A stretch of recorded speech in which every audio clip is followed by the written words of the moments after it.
j'avais raconté dans mon précédent livre, La France en danger d'islam, la rencontre que j'avais eue en 1994 avec un jeune islamiste qui m'avait exposé un plan.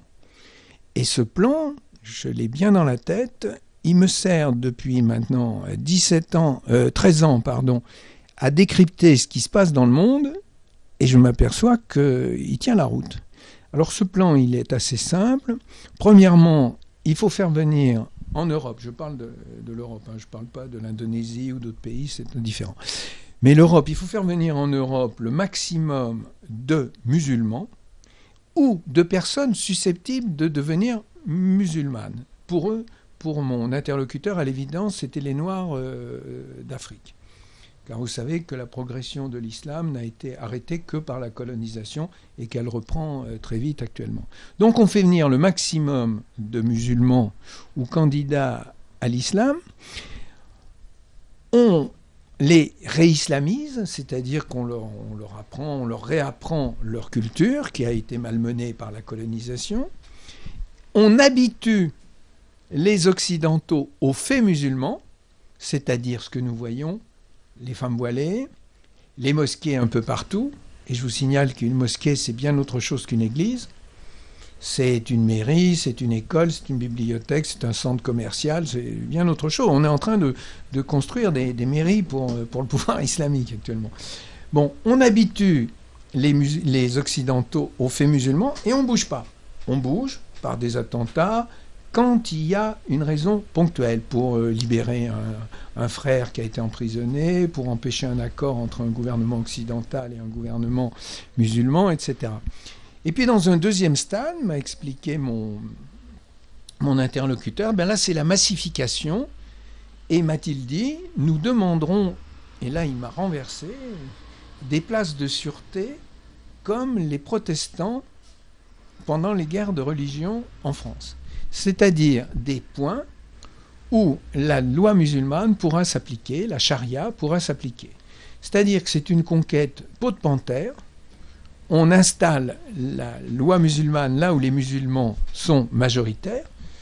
Et il faut voir que beaucoup de musulmans voient ceci à court terme.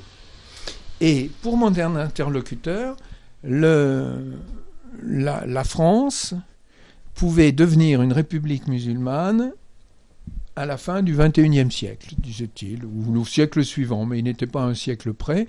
De toute façon, il était sûr de l'emporter, car c'était pour lui la volonté d'Allah.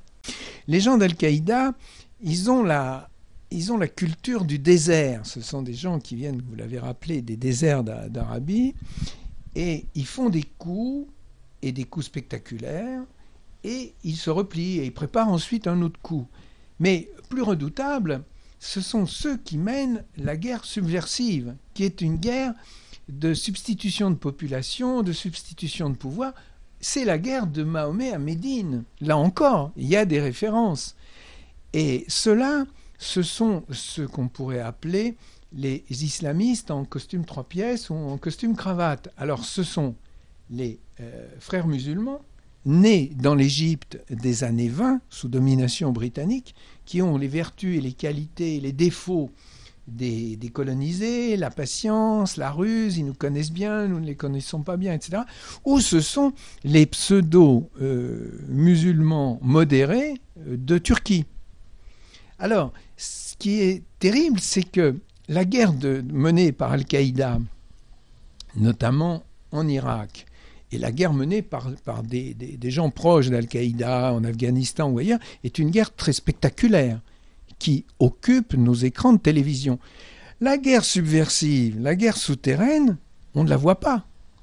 On ne la voit pas. On ne va pas faire ouvrir le journal télévisé sur l'inauguration d'une mosquée à Trifouilly-les-Oies, ou sur le fait qu'il y a 10 fois plus de femmes voilées à Barbezieux ou à Auxerre qu'il n'y en avait il y a 20 ans. Donc toute cette guerre subversive qui est redoutable parce qu'elle est indolore. Et je dis, nous pouvons mourir d'ischémie silencieuse. Qu'est-ce que c'est que l'ischémie silencieuse ? C'est un terme de cardiologie. On meurt d'une maladie qui n'avait pas de symptômes. un jour, nous allons nous réveiller avec des communautés musulmanes revendicatrices, majoritaires, pouvant agir par la voie démocratique sur le choix de nos élus. Et puis, petit à petit, eh bien, l'islam gagnera, l'islamisation sera progressive, mais ne nous faisons pas d'illusions. Elle ne cessera pour les musulmans, et les meilleurs des musulmans, je dirais, pour les musulmans pieux, respectueux de leur foi, de leur texte, elle ne cessera que lorsqu'elle sera définitive et totale.